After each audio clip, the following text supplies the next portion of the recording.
Pessoal, vamos agora à parte dos métodos especiais em Python, tá?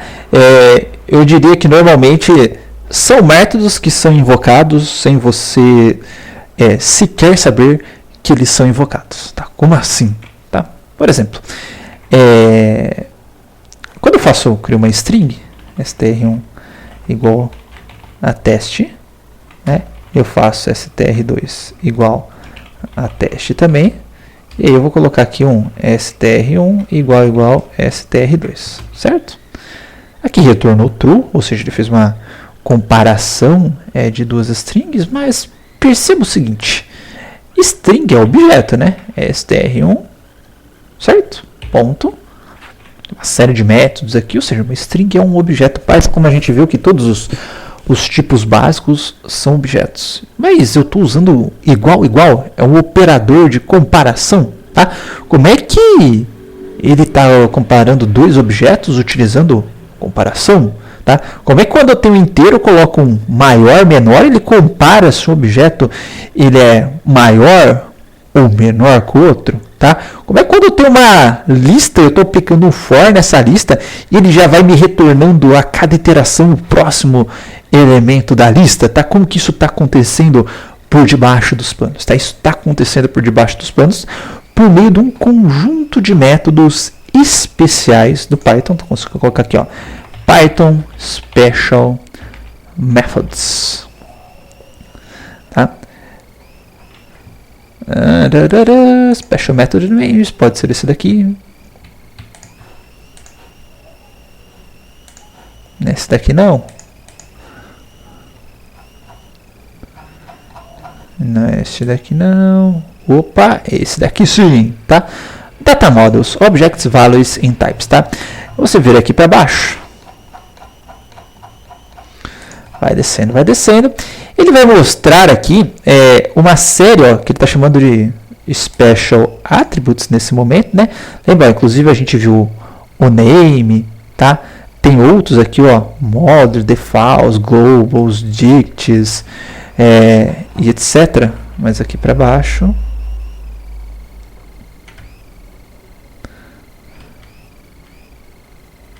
Tá? Estão vendo que tem uma série aqui de métodos, tá? Utilizados aqui, ó, underline, get attribute, set attribute, del attribute, dir, get, set, delete, set name, enfim, tá? Tem uma série de métodos aqui, deixa eu procurar aqui um eq, tá? Deixa eu ver qual que é a seção que ele está aqui. Basic Customization, tá? Seção de customização básica. Tá vendo que inclusive, ó, tem o método construtor, que é o init, que a gente já fez uso, tá? Tem new, tem del, que é o que vai acontecer na hora que você apagar o objeto. Esse wrapper, tá? Eu já vou mostrar para vocês que a hora que a gente só coloca o objeto na tela aqui, que eu quero que ele retorne. String, que é o método invocado pelo print e tal. Mas o que eu quero trabalhar, ou começar trabalhando desses métodos especiais nesse momento. Opa, onde é que eu vou parar, meu filho? É o eq, tá?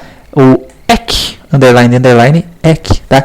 Que ele é um operador, que ele meio que vai, ou uma função, né? Que ele é invocado na hora que eu estou utilizando o símbolo de igual a igual, tá? Então, quando eu quero comparar dois objetos, quero verificar se eles são iguais ou equals, tá? Eu vou chamar o eq, tá? Então, perceba que aqui o padrão do eq, ó, eq, self e other object, tá? Então, automaticamente, a hora que eu implementar esse método, a hora que eu fizer um objeto igual a outro objeto, ele vai invocar esse método aqui no objeto da esquerda, né? O que tiver depois do igual vai ser esse other object aqui, tá? Então, vamos começar para a gente entender esses métodos especiais, ó. Se eu criar, só para a gente deixar isso um pouco mais claro, ó, eu vou criar aqui duas pessoas iguais, ó, tá? Então, eu vou criar aqui P2 e P3. Vou ficar P2 igual P3. tá? Deu false, tá? Por quê? Nessa situação ele não sabe como comparar, ele vai comparar o endereço dos dois objetos. Assim como no Java, como os endereços eles são diferentes, tá? Vai dar false. Agora vamos fazer a mágica aqui, ó. Se eu vier aqui na minha classe pessoa, tá? E implementar o método EQ, né? No qual recebe self e o outro objeto, aí eu vou fazer as comparações, né? If o meu self.nome for igual ao outro ponto nome, tá? E end o meu self.cpf for igual, deixar tudo separadinho com parênteses para deixar mais claro, né? O outro ponto CPF, end meu self idade for igual ao outro ponto idade, então retorne true, né? Vai retornar igualdade, verdadeiro ou falso. Else return false. Inválida else, dois pontos, desculpa. Return false. O que vai acontecer a partir de agora? Ó, vou voltar aqui para baixo, vou criar os dois objetos novamente. A hora que eu for comparar, vá lá, eles são verdadeiros, tá? Porque a hora que ele fez essa invocação do igual, ele chamou o método equals em P2. Aí vamos lá, e passou como argumento do equals o P3. Vamos lá, tá? Ó, então o self é o P2, o outro é o P3. Ele comparou o nome do P2 com o nome do P3. CPF do P2, CPF do P3, assim por diante. Isso eu acho muito legal do Python, tá? Esse tipo de coisa acho sensacional. Então, nessa parte, a orientação a objetos já começa a ficar mais divertida para mim, tá? Outros que eu estava aqui parado, por exemplo, se eu quiser fazer se um objeto é menor que o outro, tá? Então, aqui a gente tem o lower than, tá? Ou lower equal, ou seja, menor igual, só menor, tá? Lower than, lower equal, que é o menor igual, equal, not equal, ou seja, o diferente. Se você quiser implementar se eles são diferentes também, tá? Você pode implementar, porque fica para substituir o exclamação igual, tá? O greater, ou seja, só o sinal de maior, e o greater than, tá? Que é maior ou igual. No caso aqui eu quero especificar só, vou implementar só o LT, tá? Pode ser o LE, né? Menor ou igual. E agora eu quero tentar fazer coisas desse tipo aqui, ó. Verificar se P2 ele é menor que P3. Tá? Ele está falando assim, ó, o operador não é suportado. Obviamente, como que eu faço um objeto menor que o outro? Ele não sabe, tá? Como que eu vou falar se o objeto ele é menor que o outro? Tá? Eu vou implementar ele. Cadê? Ah, tá aqui. Tá? Eu vou implementar ele aqui, ó. Tá? Def. Método especial é o LT, né? O lower than. Self e o outro. Segue a mesma lógica, né? O objeto que invocar vai ser o self, o outro que tiver na frente vai ser o outro. Eu quero verificar se um é menor que o outro. Então, isso vai ser verdadeiro, por exemplo, se a idade do meu self, if, só isso, né? Não precisa nem de parênteses, self.idade for menor que o outro ponto idade, então eu vou dar um return true. Tá? Else,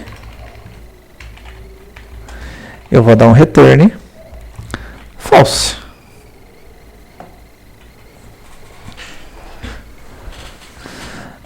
Opa, faltou 2 pontos aqui, desculpas. Tá ok, agora vamos lá. Vou instanciar as pessoas. Vou tentar fazer a comparação. Deu false, não é menor, tá? Mas agora eu vou criar uma pessoa com 33 anos de idade, tá? Criei a pessoa com 33, outra com 35. Perceba que a comparação já dá falsa, né? Todos os campos não são iguais. E P2 é menor que 33. Opa, P2 é menor que 33. Agora eu tenho um operador de menor para comparar os objetos, tá? Então, se vocês verificarem que tem método para todas as finalidades aqui para hash, enfim, tá? Outros dois que eu acho bastante interessantes, que eu vou mostrar aqui para vocês, tá? Depois vocês podem fuçar à vontade na documentação, é o wrapper e o str, tá? Perceba que, se eu voltar aqui na minha aula, e eu colocar P2, só P2, que nem a gente costuma fazer com a string, né? Só coloca string e sai o resultado, né? Então, por exemplo, teste igual ABC. Se eu vier aqui colocar teste, já sai o conteúdo do teste, né? Não saia que ele é da classe string, etc, e qual a posição de memória, que ele está reservado, nem nada do tipo, tá? Então eu quero resolver esse probleminha até aqui agora, tá? Ou ainda, se eu colocar aqui, ó, print P2, tá saindo a mesma coisa, string na tela, tá? Com exceção que agora no print saiu esse object, at e etc, tá? Bom, como é que eu me livro desse problema, tá? Bom, no caso do string, do print, né, eu posso implementar o método especial, assim como no objeto a gente tinha o toString, que automaticamente era invocado ao fazer concatenação de strings ou passar pela função systemoutPrint do Java ou println, aqui a gente tem o str, tá, que também vai ter este mesmo papel. Então, str self, tá, e aqui eu vou colocar aqui que eu quero retornar, né, hora que tiver que for invocado o str, né? Então vamos supor que eu quero só retornar o nome da pessoa, tá? Return self.nome. Então é isso o intuito, mas só para a gente fazer um exemplo inicial e ver que muda, ó, eu vou criar o objeto agora com a classe, vou invocar a pessoa,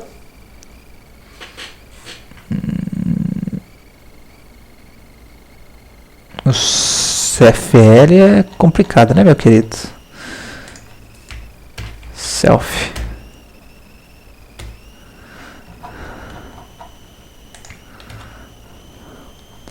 Instanciei. Tá? E aí, então, portanto, ó, a hora que eu invoquei o print, ele invocou o método underline str, que aqui está saindo Rafael, mas enfim, a gente pode complementar estas informações aqui rapidamente, né, com mas vou colocar fstring, né, fstring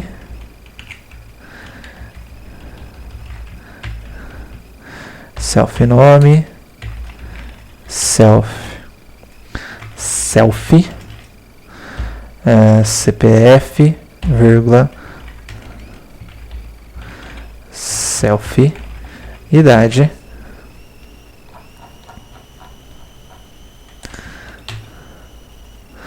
criei os objetos, chamei o print, tá?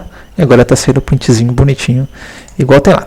Mas ainda, se eu colocar só P2, que nem a gente costuma fazer, ainda está sendo o nome do objeto, tá? Nesse caso, eu vou fazer a mesma coisa por questão de preguiça. Eu vou dar um def wrapper self e vou retornar também os mesmos campos, tá? O wrapper, então, na hora que eu só passar a mandar executar a célula, tá? Ele vai invocar, ou só tiver o nome da variável, mas nada, ele vai invocar esse wrapper, tá? Para ver se sai alguma coisinha na tela. Então, deixa eu só ver se eu criei mesmo. Garantir, né? Vou criar os objetos de novo.